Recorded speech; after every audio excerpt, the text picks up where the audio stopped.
I like that.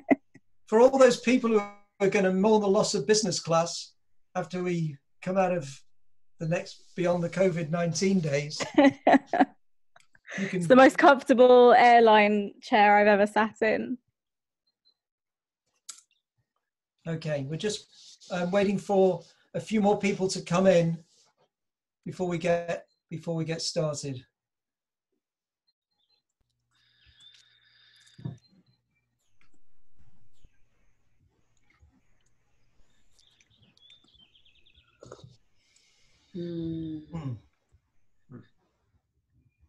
Top of the morning.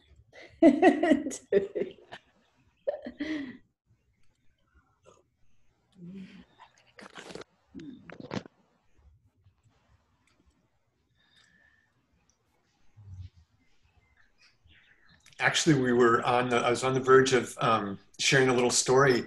Matthew and I had a call about his story, The Great Pause, and we got on a call, and you were telling me a story, a little bit about this vision you had while you were writing it. Can you share that real quick a little bit?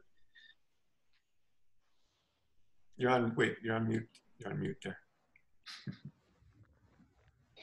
Yeah, thank you, Mark. Hello, everybody. To those that I know and those I don't, very nice to meet you.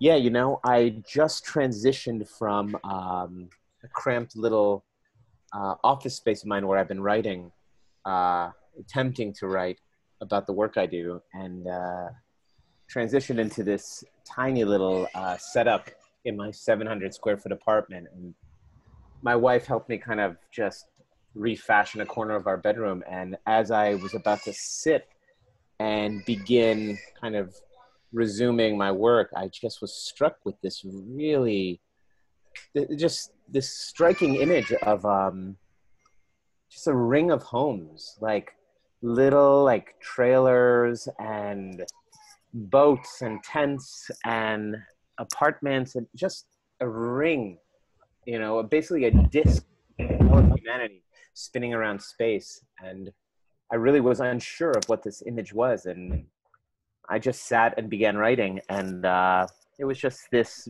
gentle kind of dreamy tale of everybody descending into a deep slumber. And it's certainly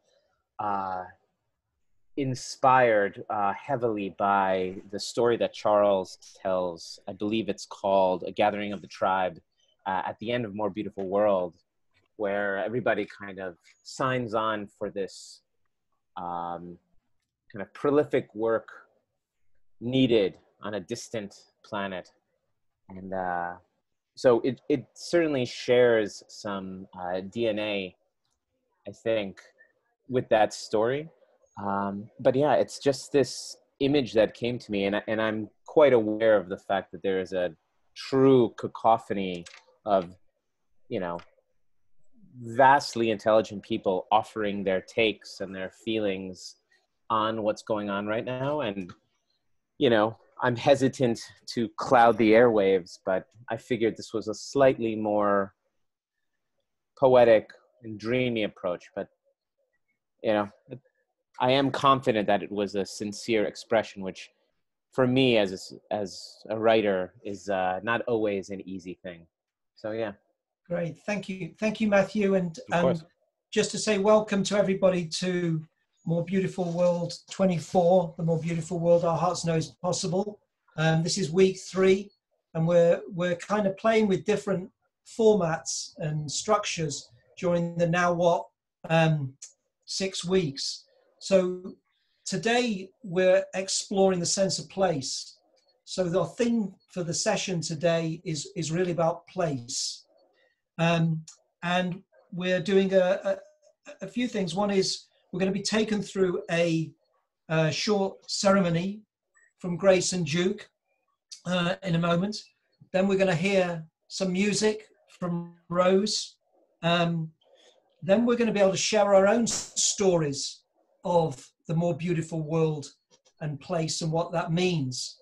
And then we're going to have a new feature today, which is we're going to have an interview with Pom, who's joined us today, to really kind of listen to the story of what he's been involved in and the work that he's been involved in over several years. What we'd like to do is, on each edition of More Beautiful World 24, is we'd like to kind of feature a specific project or story or example. We're probably going to feature somebody called Nicoletta, who's been involved in a reforesting program in Romania. She's probably going to come on next week. And we'll have a little chance to ask one or two questions upon, and then we'll bring things to a close. So to start us off, I'd like to now hand over to Grace and Duke to take us through their short ceremony to get us started. Thank you. Thank you, Paul. Hello, everyone. So beautiful to be together in this way, creating our place of a more beautiful world emerging through us. And what Duke and I would love to offer our circle is this practice of Ho'oponopono, which is a forgiveness practice from Hawaii. I'm a Pacific Islander, and it's something that I practice off and on. And I would love to share that with you. Why we thought this was relevant to share at this time is that we also see that we build a place through relationship, through our relations. And so as we're also in this juncture in our own evolution of our human evolution and in the world, transitioning from old stories and into new, as we're in this flux, then we were thinking, you know, it's not just about creating new stories. And where are we creating from? Are we creating new stories as a reaction to the old? Are we creating stories on top of old stories that we haven't really fully integrated the lessons of? And so in this way, we wanted to really honor being present with what has been, releasing what no longer serves, in order to create freshness in the way the new story is emerging through us, not from old stories or conditionings, programmings, perspectives, but really a fresh one. And so we wanted to share this Ho'oponopono. And the Ho'oponopono, there's many ways of actually practicing this. It's basically a chant, and it can be practiced as a daily mantra, or it could be practiced when an argument erupts. You can do this mantra, or on your own after the argument, as a way of cleansing and releasing and processing. In this way, Duke and I put all of these different pieces together so that we're actually forgiving actually like comprehensively. So in the practice, and I just want to mention it so that you kind of know the flow and you could just relax into the structure that we're creating. Duke will be doing the chanting, and you'll be doing the chanting with him internally, as I then guide us through what we are imagining to forgive and to share this experience with. So first we will actually forgive a person, a situation that might be ourselves even, and then we're going to ask for forgiveness. If we want to transition towards a more beautiful world, we must be able to let go of what bound the old one together. So the stories, the ideas, the things that we think we know of how things are, the story we have about a thing, and then also, right, opening the space for a person or a situation to come differently to the situation, to change. And as Grace will no doubt get to, it's not, forgiveness isn't, it isn't really about the other person. It's letting go of the charge. Like it creates blockage. In the block. And the block which creates separation. In this way, when we can release the charge, we can release the old stories. There's also a way that it can recreate and bring what was separate into connection again. So this is also a way of reintegrating. Yeah, atonement, at-one-ment. Okay. So if no one has any questions, I would just like to dive into it. Perfect. Okay. So again, just relaxing.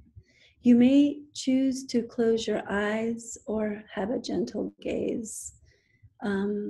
Finding a comfortable sitting position, feeling the weight of your body on the chair, your feet rooted and grounded. Noticing the breath gently rising and falling. And with each breath, allowing the busyness of the day to simply fall away.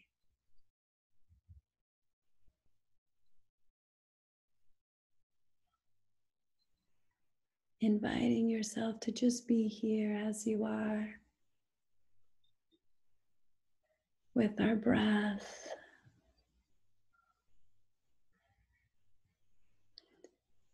Inviting you to connect with your heart center.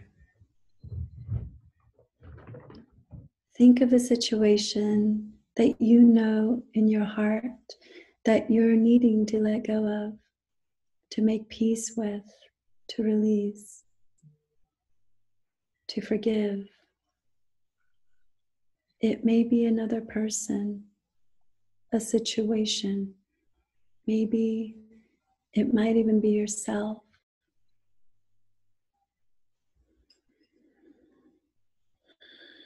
And as we imagine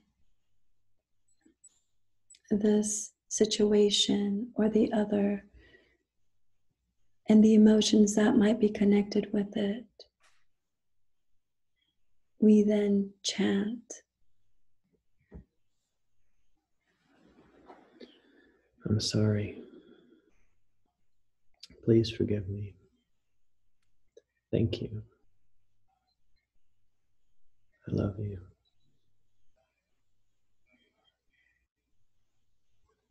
I'm sorry. Please forgive me. Thank you. I love you. Allowing your heart to open. I'm sorry. Please forgive me. Thank you. I love you. Waiting for the response from the object that you're asking, the thing, situation, person. Don't just say the words over and over, but then say it into the space and listen.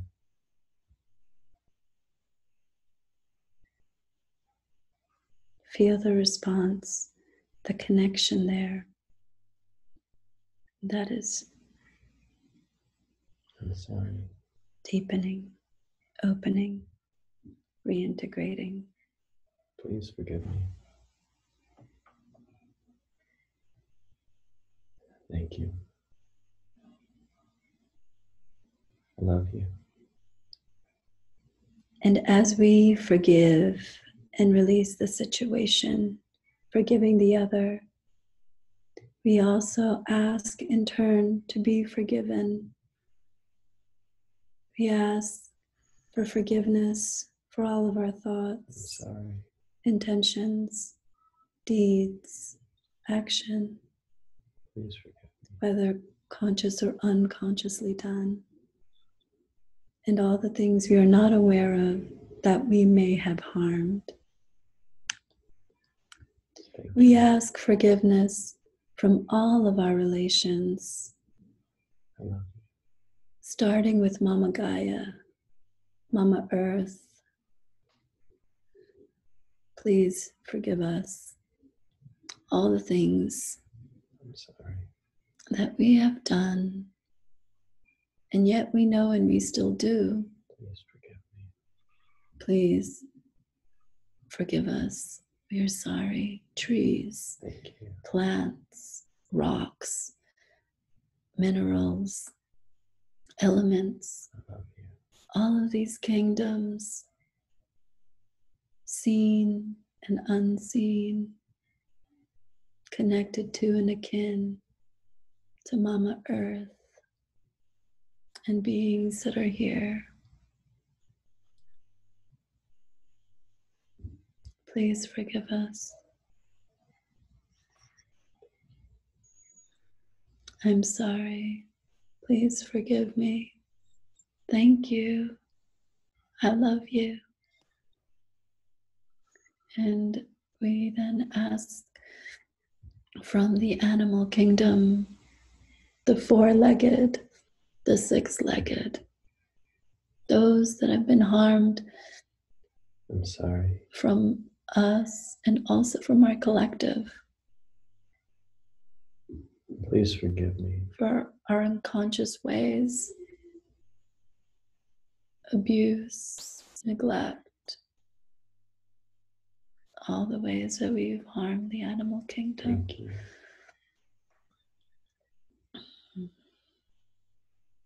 I love you. And then we also ask forgiveness from our community of humans, our communities, our relations, whether strangers or acquaintances, I'm sorry. for the way we just have been ignorant or unconscious, envious or competitive, or all the ways that we've been limited in our relating and creating separation Please forgive me. and not honoring the divinity that is there within and in all. Thank you. Please forgive us for our lack of vision, I love you. our lack of being present and being aware.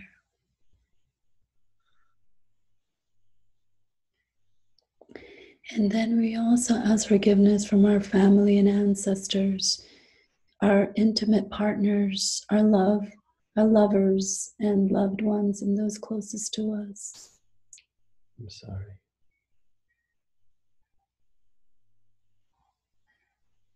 Please forgive me. Allowing our hearts to open, Thank you. allowing whatever needs to be expressed in the way of atonement.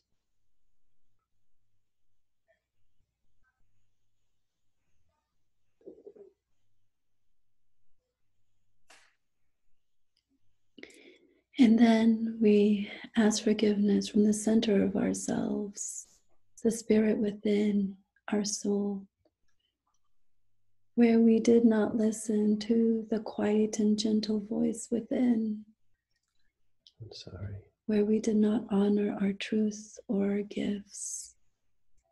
Please forgive me.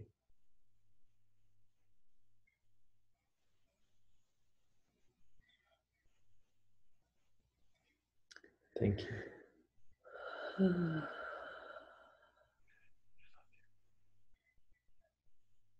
I love you. I'm sorry. Please forgive me. Thank you. I love you. I'm sorry. Please forgive me. Thank you. I love you.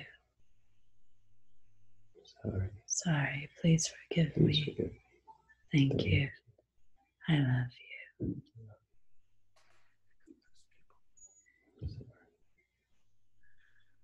Allowing ourselves just to be here. Allowing our hearts to be very present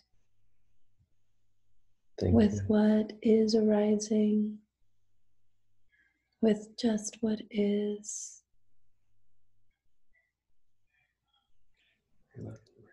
Sensing the connection there, our offer of love, our offer of connection, our offer of being together again.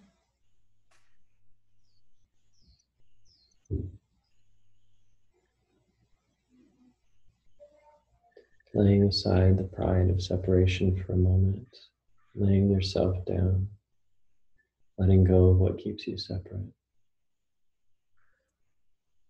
I'm sorry.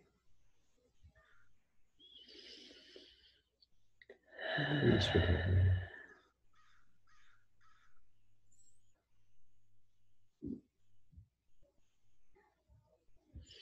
Thank you. I love you.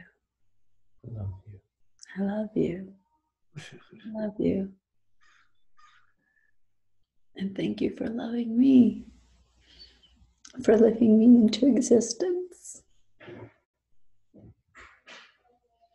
for breathing into me, for water giving me its life so that I may live. The animals and the plants and Namakai and earth and all that is living us and loving us into existence. Thank you. I love you. Please forgive me.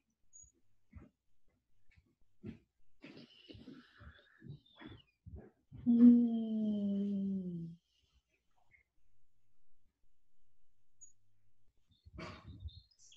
with this, with our next breath that we breathe together, we're breathing together, being together. Same sky. Our home together, being home together. Let's bring our hands and dedicate our practice. This heart opening, this work that we've done inside to lay aside our childish toys and our stuck stories, to lay ourselves down and to go and breathe into our life and live what is truly alive. We dedicate this for the benefit of all humanity and all sentient beings. May everyone be happy. May everyone be free.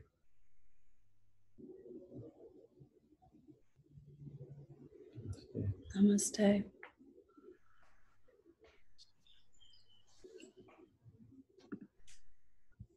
Thank you, Grace and Duke, so much. And now we're going to have a song. Last week we heard Jonas playing some piano for us, and now I think we're going to get a song from Rose.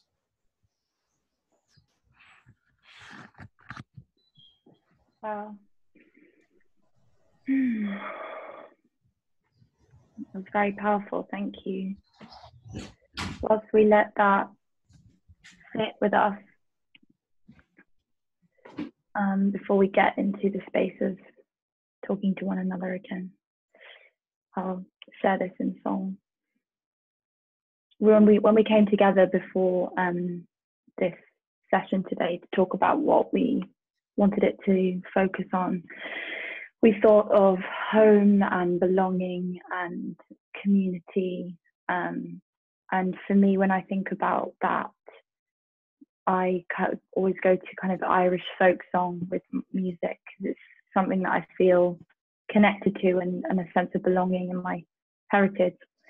So I'm going to share a song whilst it's about saying goodbye, but it's also about reminiscing over a drink with friends, so you feel sense of belonging, community with. Of all the money that e'er I've spent, I spend it in good company, and all the harm that e'er I've done, alas, it was but one for me. And all I've done for want of wit to memory now I can't recall. So fill to me my parting glass. Good night and joy be with you all.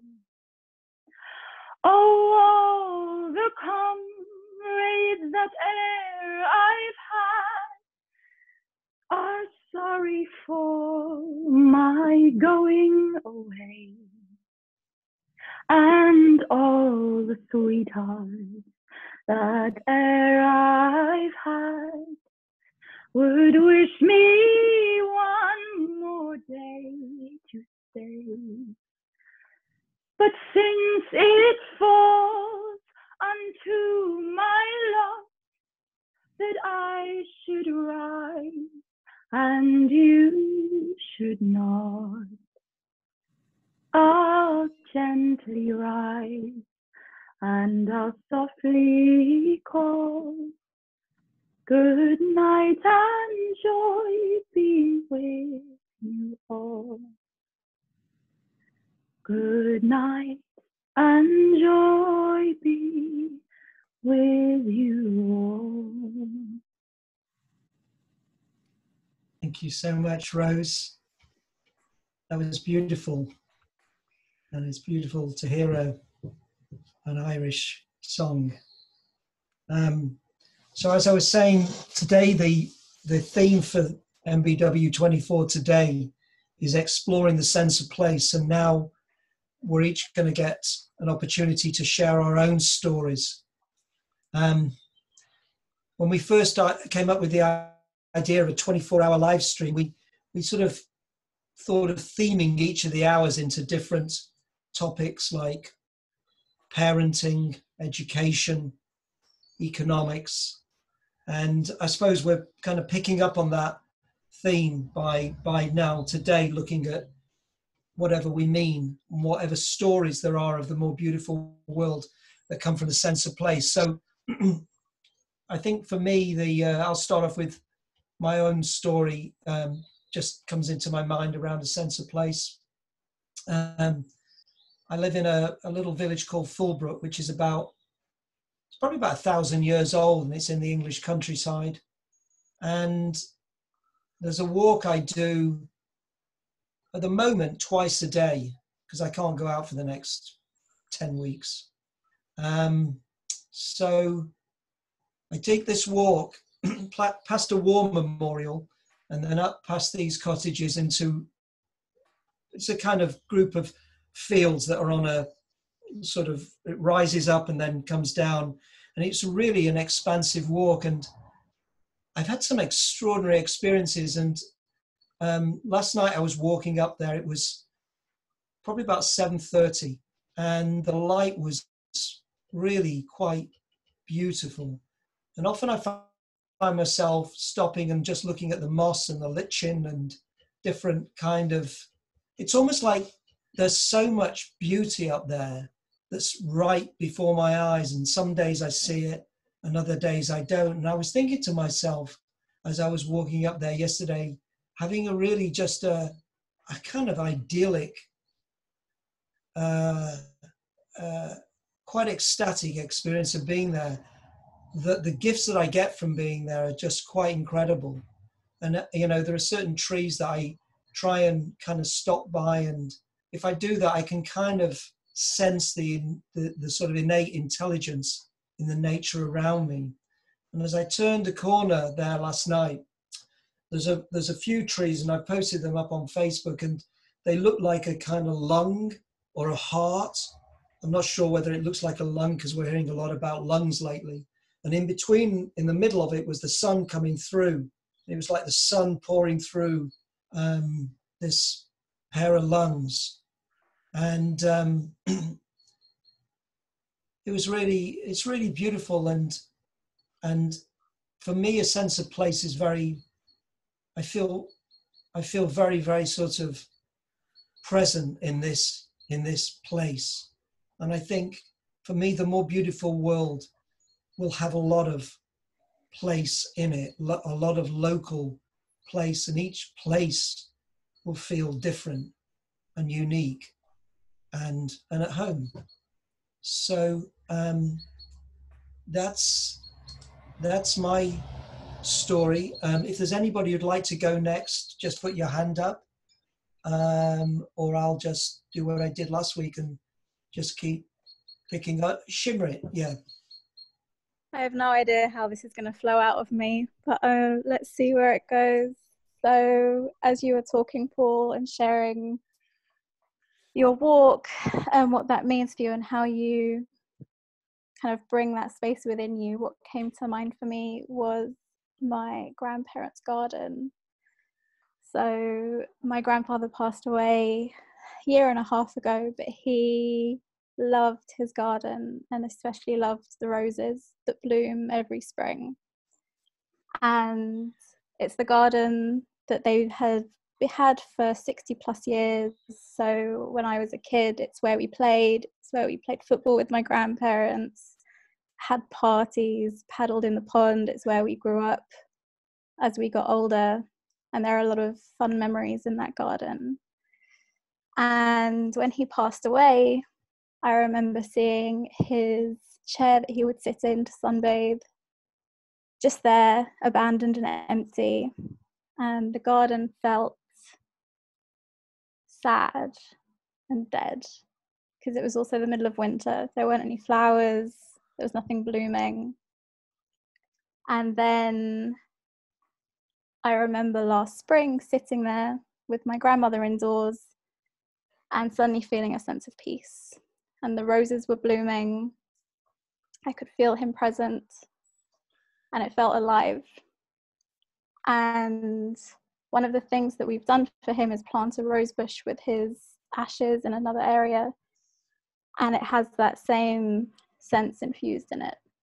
And so I remember being fascinated by the idea of psychogeography when I was younger. And so sense of place for me is having those areas are infused with our memories and our feeling and being able to feel at home in somewhere that maybe felt strange for a bit and suddenly feels alive again because of those memories. So that's my one. Thank you, Shimrit. Would somebody like to go next? Or, yeah, Shannon.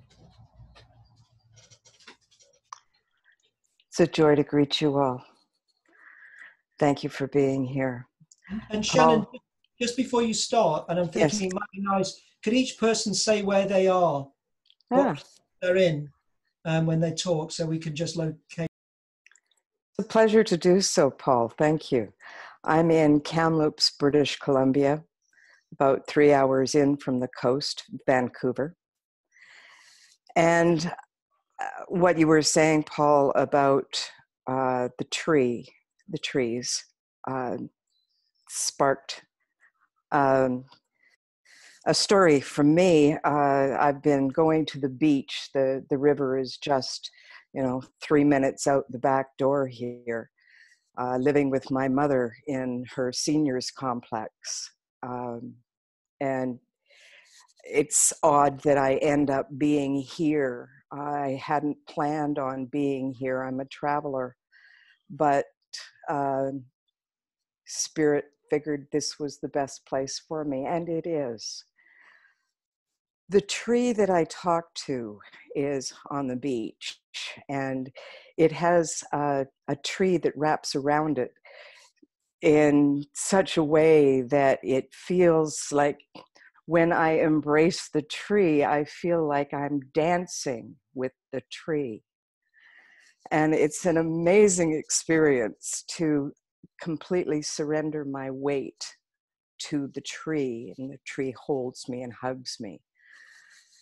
And I had a conversation the other day, and I made a video of it, and I've shared it, and I hope people come and see it, because what happened was that on the 444 gateway, I had this experience where I was given a fourth four, which was $2.02 that I picked up in an experience with what I call mom, which is the magic in ordinary moments that happen unexpectedly in everyone's lives. And I love the whimsy of acknowledging the mom in our lives and in the more beautiful world that I want to wrap around me. Everyone is aware of mom, and they believe in their own fantasy, their own mythology that upholds them, but they're all aware of the mom in their lives. And I welcome you to mine. Thank you very much for listening. Great, thank you so much, Shannon. That's beautiful. Who'd like to go next? Joanna, do you want to go? Yes, I can go now. Well, I would say lately this place, it's very much inside. So it's... Where are you? Where I am? Lisbon, Yeah. Portugal. Just added. So I would say that lately, and more, and I would say that will keep on. That place would be an internal place inside, a place that I could actually be very rooted, and just this place of surrender and really open. So for me, the outcome of a more beautiful world would be a place where people could actually be grounded in themselves and just be very authentically expressing themselves. So that's what I'm aiming and my intention for a more beautiful world.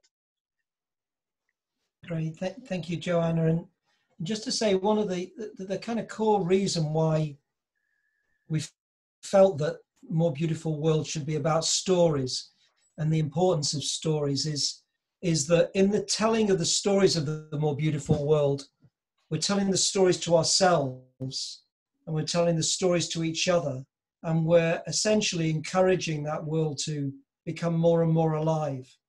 I think one of the things that's emerging as people try and analyze or understand where we are right now is there seems to be a kind of general consensus that there are different optional futures available to us.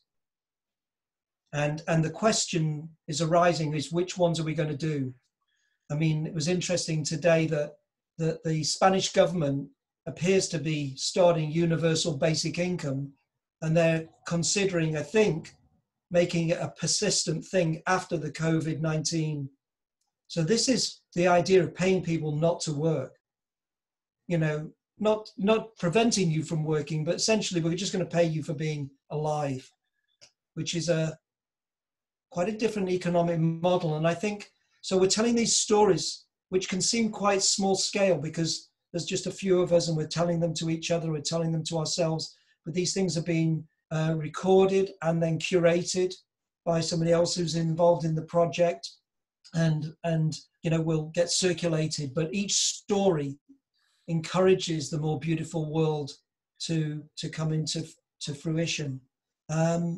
Matthew, do you want to tell your story of the More Beautiful World and place and what that means for you?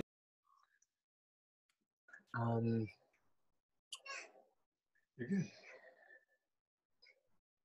Yeah, I don't know exactly what to share, to be honest, at the moment.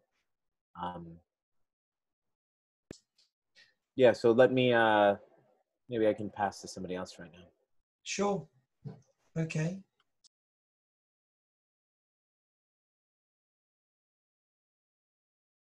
Oh, sorry, Joan, do you want to share?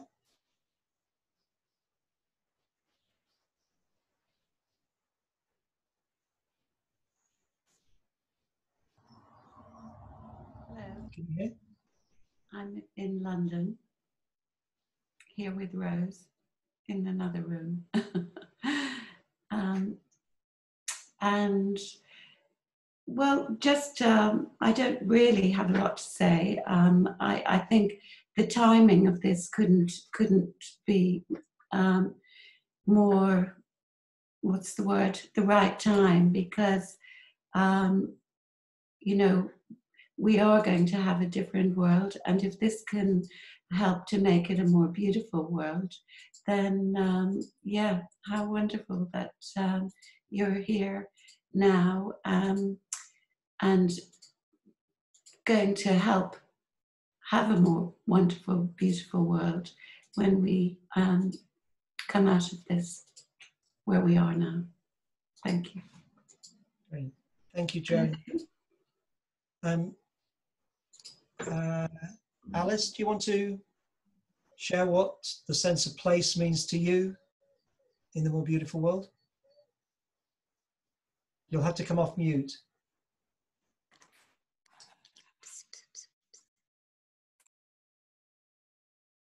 You're back on mute again, Alice. Change. Hello. Can you hear me? We can now, yeah. Okay. After all that, I think I need to sit with this a little more. But thanks. That's fine. Hi, it's Mark. I'm sitting in one place for quite a while in my home, like everybody. And it's really curious, again, like Joan was suggesting, and I'm sure we're all wondering how we landed here at the same place at the same time in this very moment when nobody expected it. Yet here we are. So I'm looking out over the Pacific Ocean from Southern California. And I grew up here. So for me, the sense of place is very deep. It's a view I've had of this horizon all my life. It carries a lot of memory for me.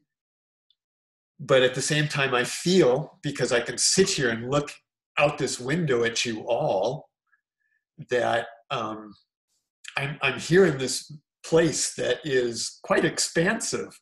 I know I can't walk over to your door and knock on your door and say, let's come out and play and hang out. But yet here we are in this sense of place now that I start to call home. The more beautiful world our hearts know is possible. This idea that we can connect in this way and ideate about having a sense of place, a common space, a place that we share, this sense of mind, this notion of home, this story of Gaia, this wonderful tale to be told of transitioning back to, as some people might say, being grounded or going deeper and having roots and really being attuned with this sense of place we call home. And yet here we are, each in our own home, somewhat refined, confined, and told to stay in place. What a funny time to have to be taught and thought about our sense of place. Makes you go,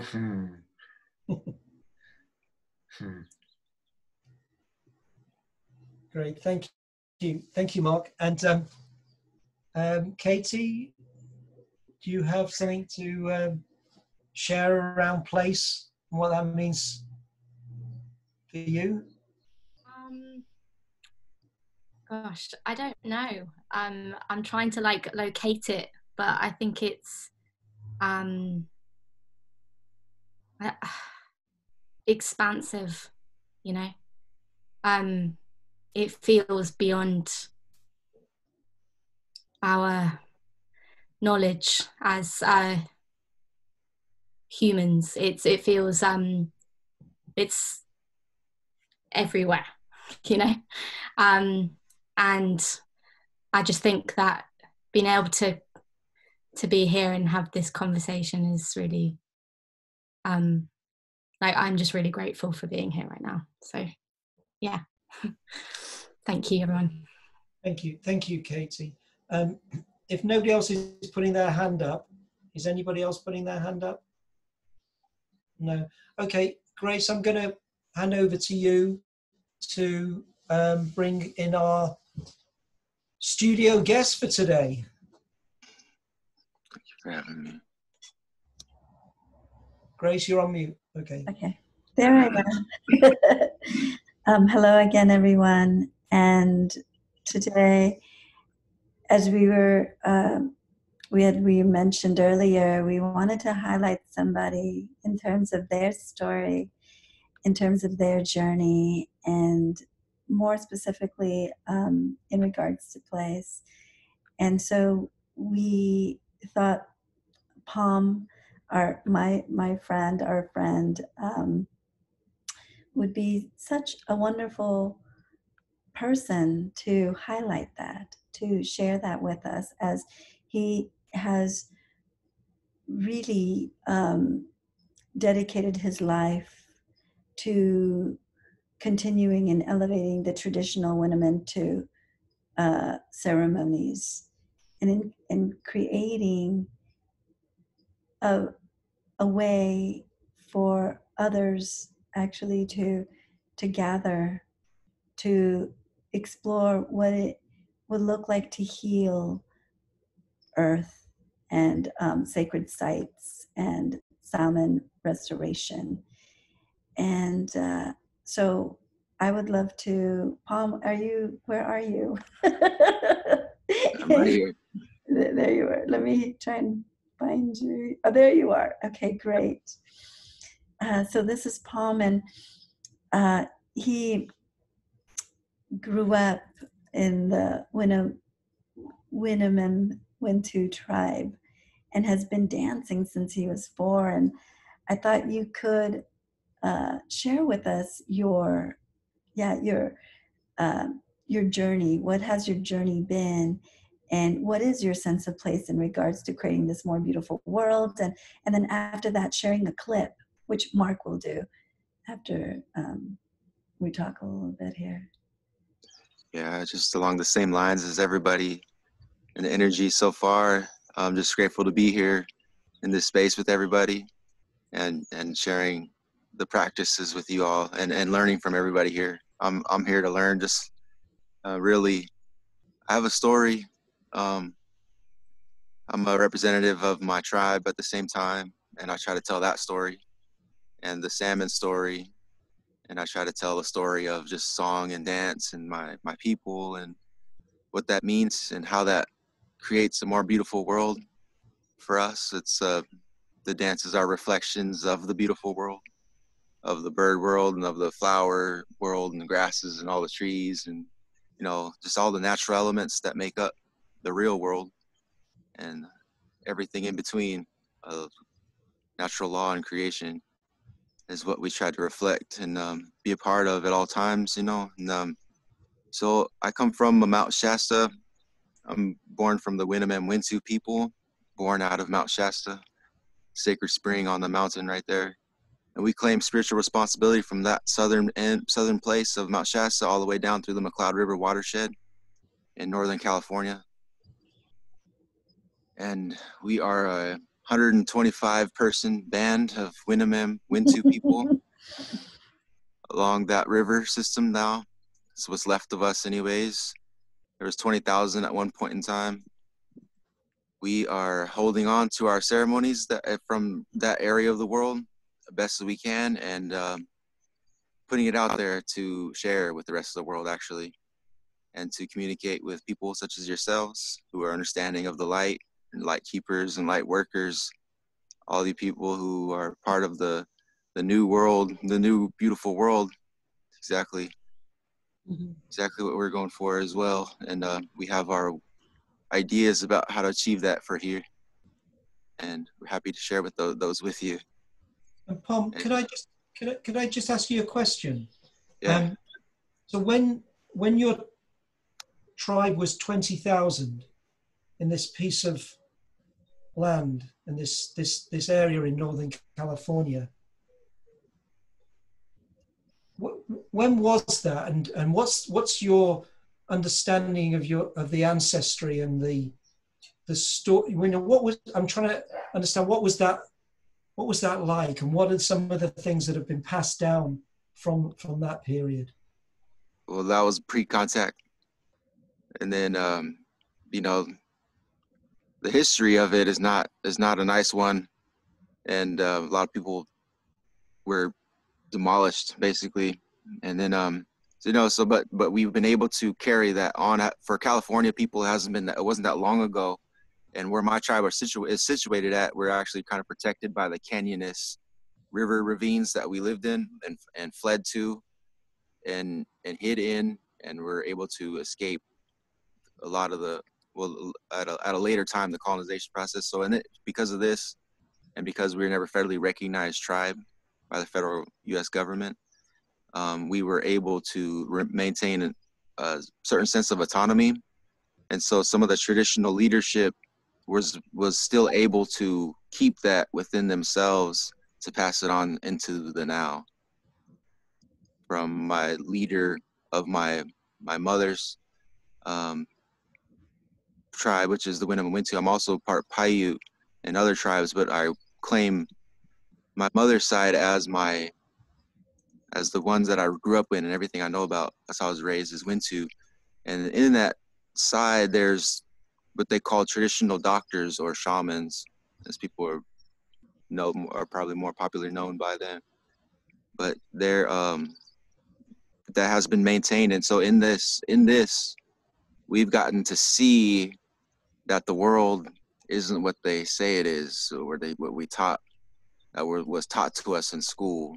There's way more to it, and so in that became a real thing for us, and the real healing modalities that exist in that we saw in our lifetimes. I saw through my Aunt Flora, who was a spiritual leader before my mother, and leadership has been passed on through my direct tribal leadership, and it's the spirit is passed on. You know, it doesn't die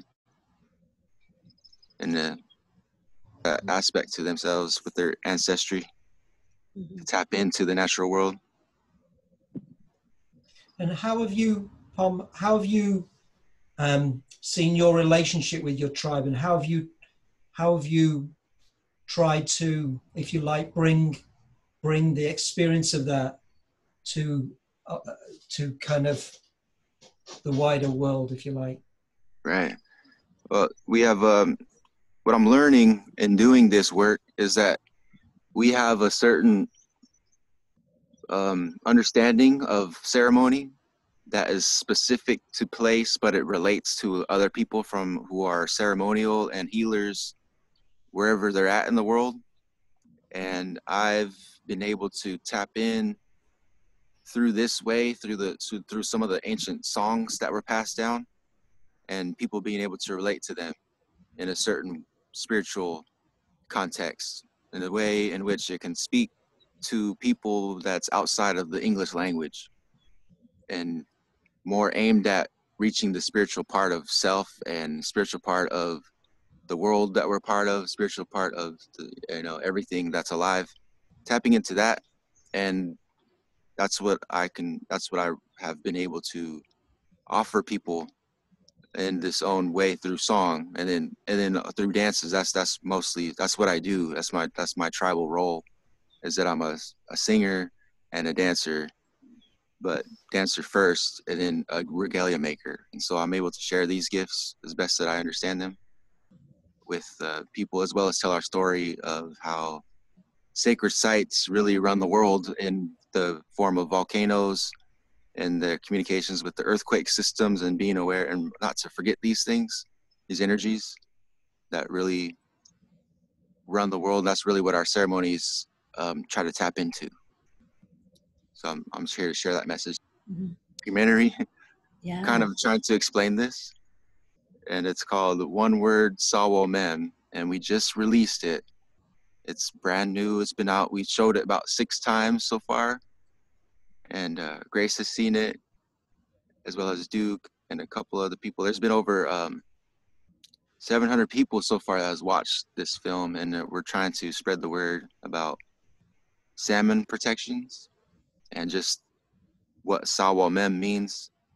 And it's a documentary explaining the word Sawalmem, which means sacred water. Mm-hmm. Yeah, and we have a clip of it, so let's show that clip. And you might want to turn off your videos while this is playing, just to improve the quality of the bandwidth on your side. Can make that large.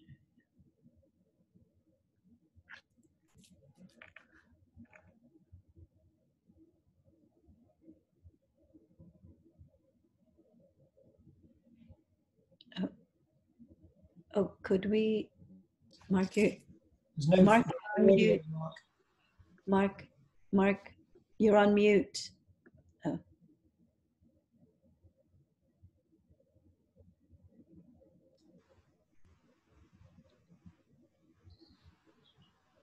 Mark, you're on mute.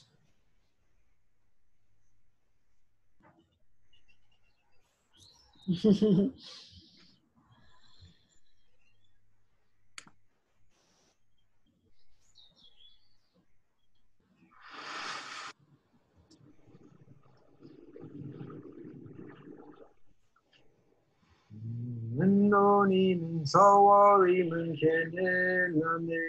Lindonimen Sawalmem Kenename. Lindonimen Sawalmem Kenename. Lindonimen Sawalmem Kenename. Lindonimen Sawalmem Kenename. Lindonimen Sawalmem Kenename.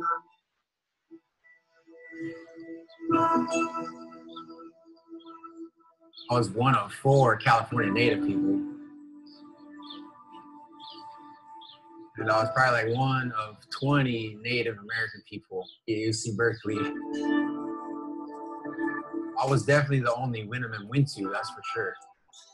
There's like 35,000 people at that university.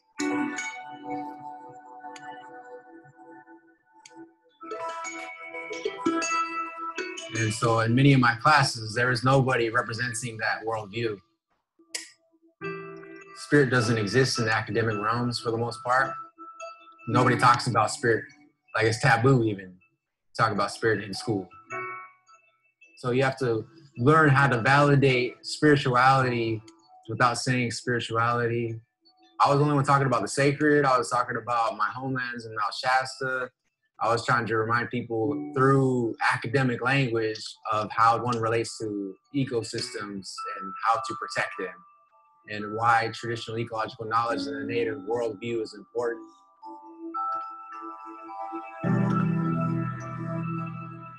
It was isolating, fun, beautiful, hard, amazing.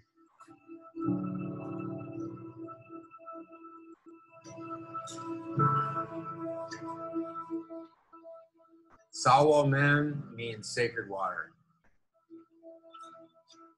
How much vast insight one can get from water, and how much just beauty exists in it, really. How much hope. It's a spiritual entity with divine intelligence, is what it is.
So that was the 4-minute version of our documentary that's 18 minutes long.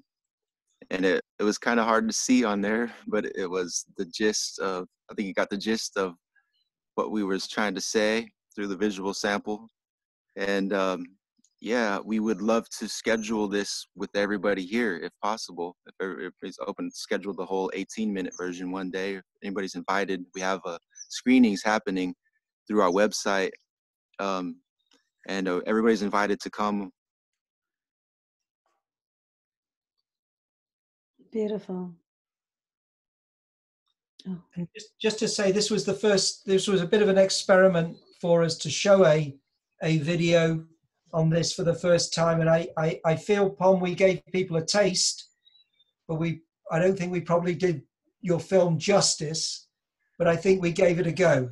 And now I think we'll treat that as a trailer, and I'd encourage all of us to, be there for one of the proper screenings and to go and visit it as well. And as I say, we're experimenting. We're trying to see whether we can give people a bit of a sense of this. And yeah. Questions? Beautiful. And so I just had a couple of questions. And again, yeah, do reach out to us to organize the screening. We would love to do that at some point soon.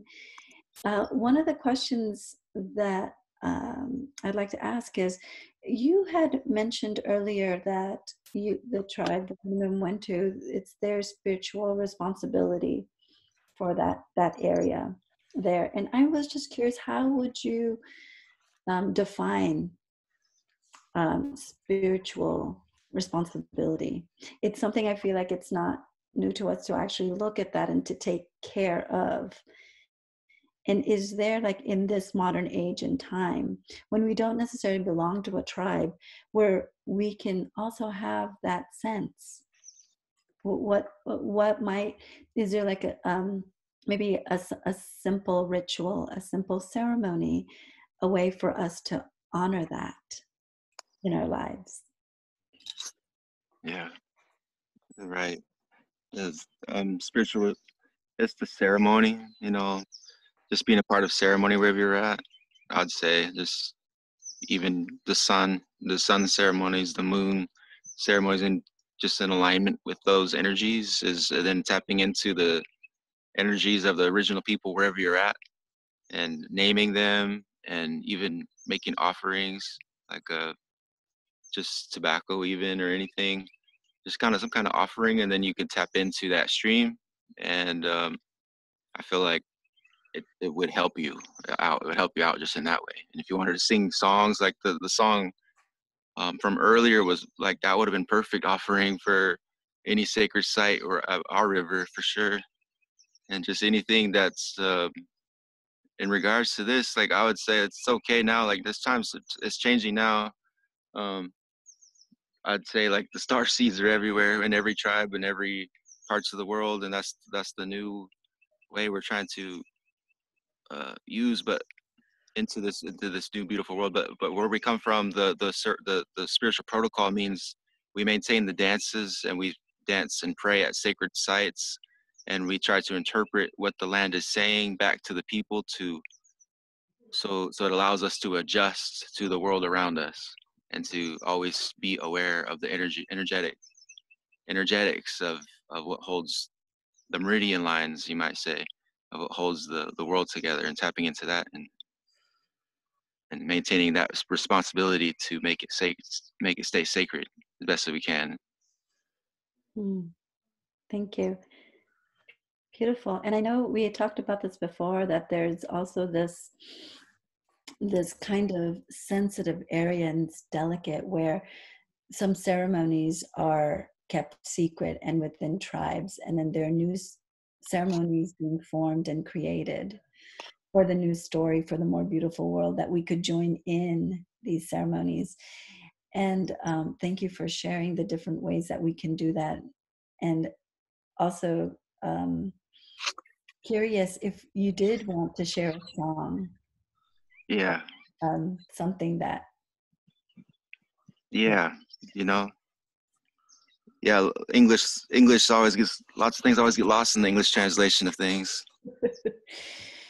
So yeah, I wanted to share a song in the beginning, but along the same lines as the ceremony that you guys was created in the beginning. I felt like I wanted to sink into a song that's from Mount Shasta, and it's a song that we sing before we go into the sacred spring over there, and it's more of a chant, is what it is, and it calls on Mount Shasta and the sacredness of it, and we call it into the space wherever we're at as best as we can.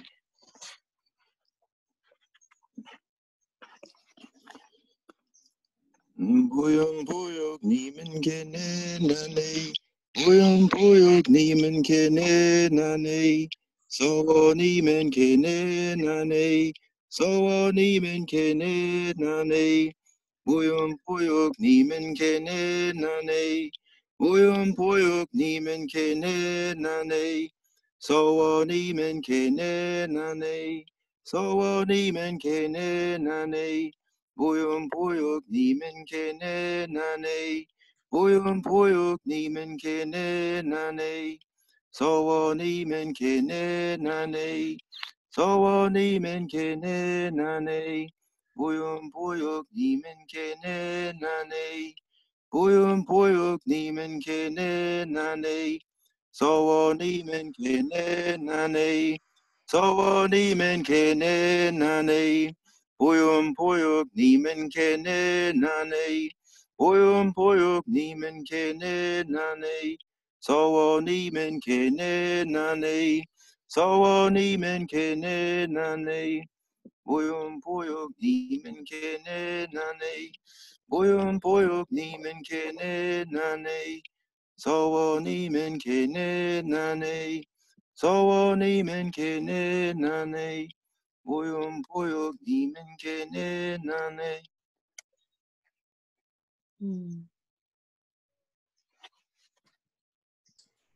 Thank you. The songs are meant for Indian doctors to sing and healers, and through those songs they go into trances and they bring back the medicine and the prophecy for the times that we're in now.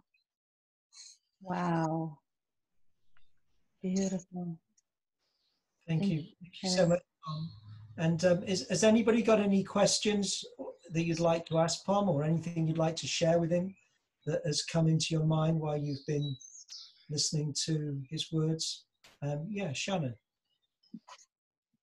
I thank you so much, Pom, for bringing that. I was honored to be on Mount Shasta a few years ago when I first set out on pilgrimage. And waking in the morning, bright sunny morning, to have Mount Shasta in the window of my car, the presence of the mountain in my life and me in her presence was a very strong sense of place. And being away from home, I was at home. And I thank you for bringing that memory back to me. Thank you for sharing. Thank you for bringing it back to me too.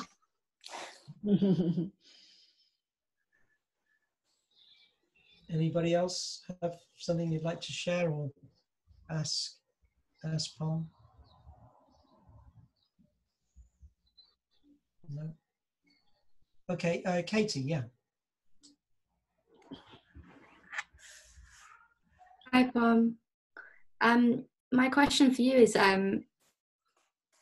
there's how do I put it?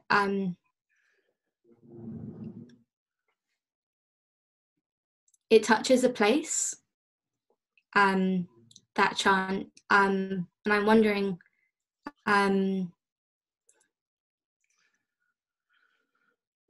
its root in all of this. What's the interpretation? What is the energetic interpretation of it? Yeah, I'm just really fascinated with that.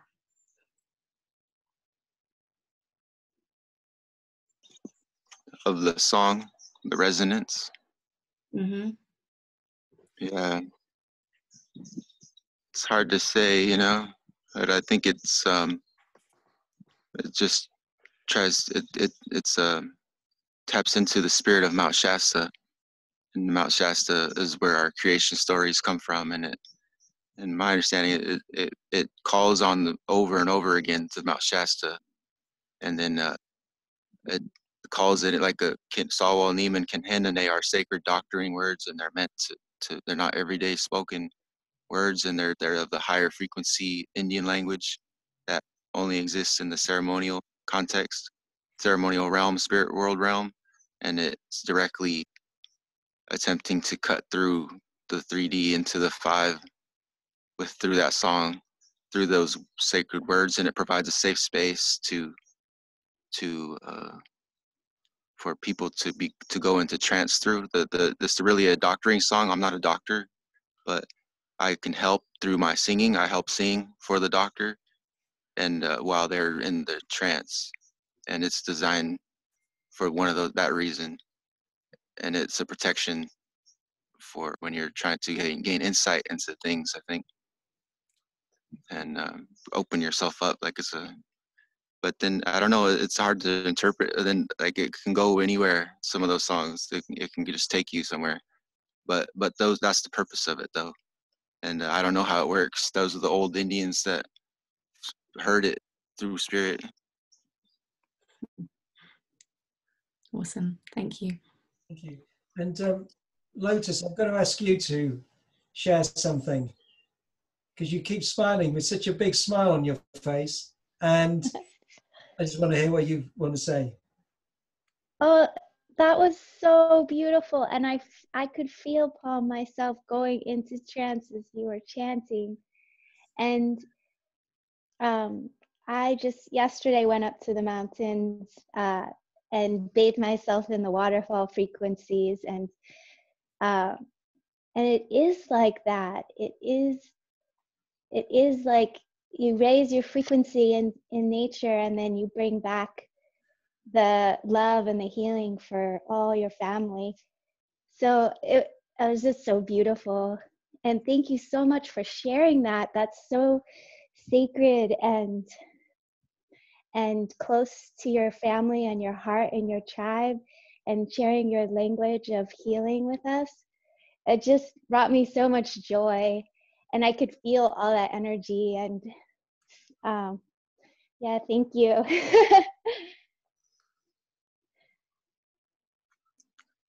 No, I feel it's part of our responsibility now to share things like that. So thank you all for receiving it as well. And just, yeah, it's the new beautiful world that we're a part of here. I keep referring back to, but it's so true. And yeah, thank you for being here and sharing. Yeah, and thank you so much for sharing and being for what you shared, Pom. And before we pass on to Katherine, who's going to kind of take us into a little closing dream before we end, it strikes me that this more beautiful world is giving a lot of voice to unheard voices. And I'm thinking about that in a few ways. I mean, there's the sense everybody's got, I think, that nature is kind of happier now than it was 2 months ago around the world, just generally. And it's kind of remarkable, isn't it, on some of the, the scientific evidence around that, apart from the fact you can just see it and hear it and feel it. And then the other part of it is these, there's a kind of understanding that indigenous societies have, in a way, held knowledge on the fringes for an awful long time, in a way to kind of preserve those, so that when they could come, when if you like, the kind of dominant societies were kind of ready to hear that knowledge would have been preserved. And I think that's happening. And the other part of this is we're in each society asking who are the essential workers, who are the key workers. And it's not the hedge fund managers, it's the people stacking the shelves in the supermarket and the delivery drivers and the guys collecting the refuse. And I think there's this sense of the more beautiful world giving voice to those things that have been kind of not heard or just kind of not acknowledged. That's sort of what's it's coming to me. And Katherine, I think you're going to take us through a closing thing.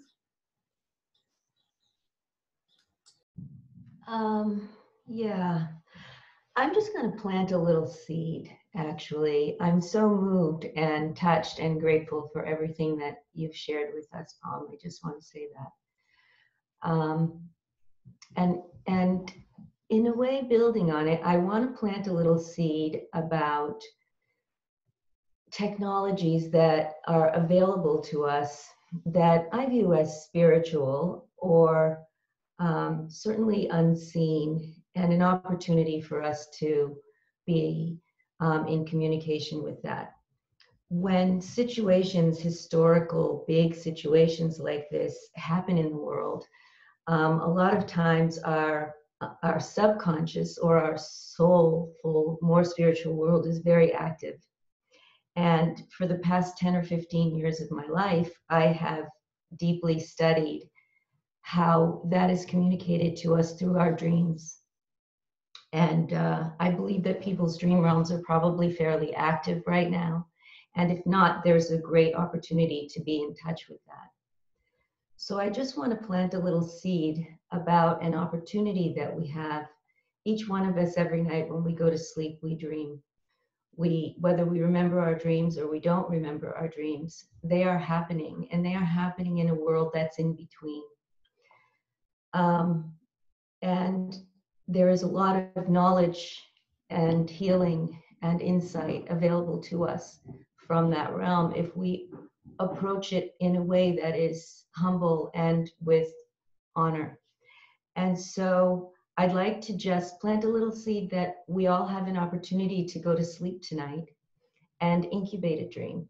Incubate the dream that we have for a more beautiful world, whether in an incredibly personal way or in a global way.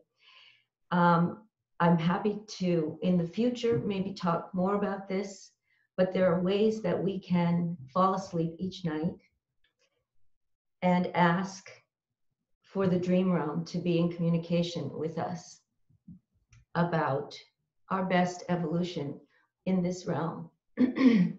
And one of the ways of doing that is as we go to sleep, we hold our intention and our question in our minds until we are fully, fully immersed in that question or that desire.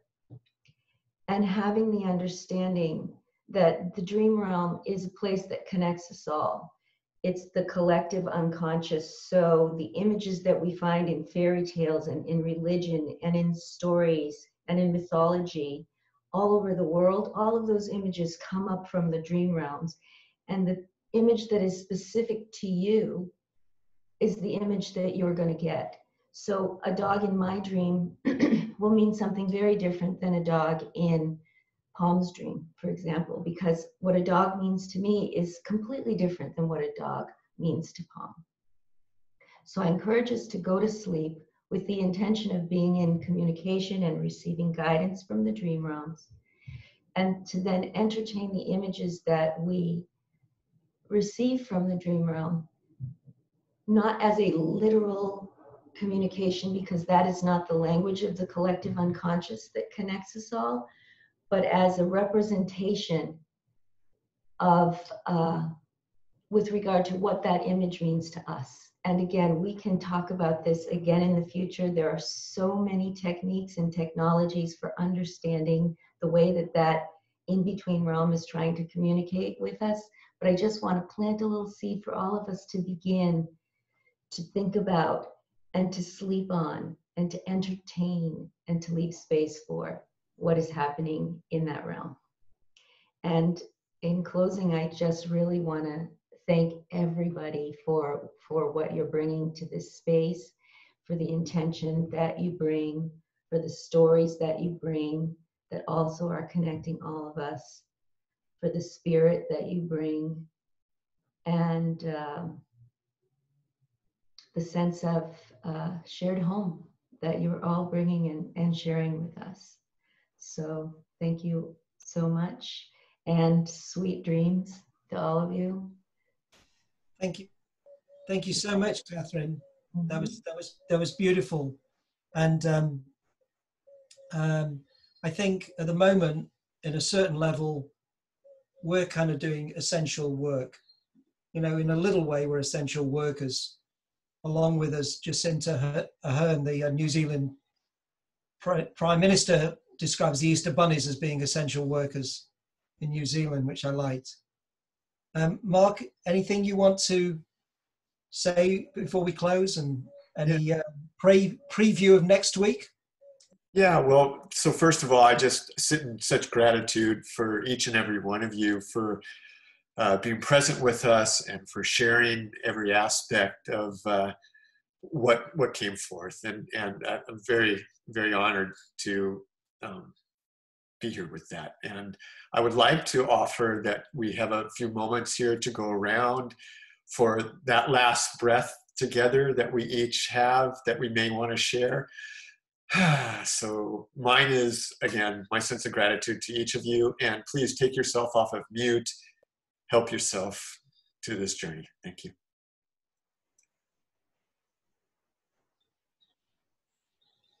Thank you so much. We're very grateful. This is Dee here in San Francisco, and this is Leonardo. I wanted to share that I've recognized the sense of place, especially in the last few weeks, is just enjoying play and being playful and really reconnecting to that child aspect deeper and deeper within myself, and how special that is actually. I remember reading about Carl Jung that he used to lock his office door for 1 hour every day and play with little toys on his own so he could reconnect to that part. And I'm on the floor here playing Duplo and Play-Doh and doing lots of fun stuff every day, and I was reminded of that, like how actually that is disconnected from adults a lot, that we're so busy and we have so many things on our plate all the time, and we're just stopping and really just enjoying play, and yeah, that sense of place within us, that child aspect. And yeah, and thank you, Pom, for your beautiful share today. Did you want to sing your song? Yeah. Okay, go ahead.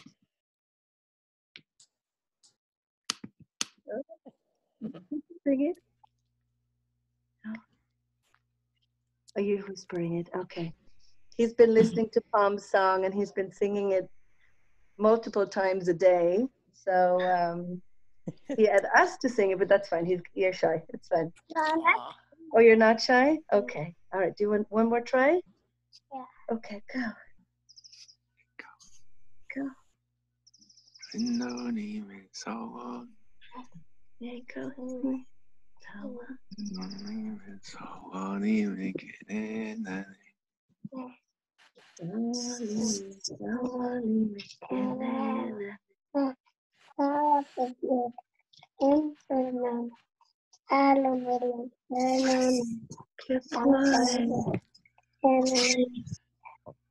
Thank you, Leonardo. Thank you. Thank you so much for bringing the child in. This is what we're here for. Thank you so much. Thank you. Thank you, Leo. Thank you, Pom. Bye. Thank you. See you guys. Thank you. Thank you, everyone. Bye, y'all. See you next week. Thank you. Love you. Yeah. Sweet dreams. Thank you, Katherine. Thank you, Pom. Thank you, everybody. Thank you. Thank you, Katherine. Thank you, Grace. Thank you. Thank you, everybody. See you next week. Thank Bye, you, everybody. Louise. Bye for now. Bye. Thank you. Bye. Thank you. Yeah.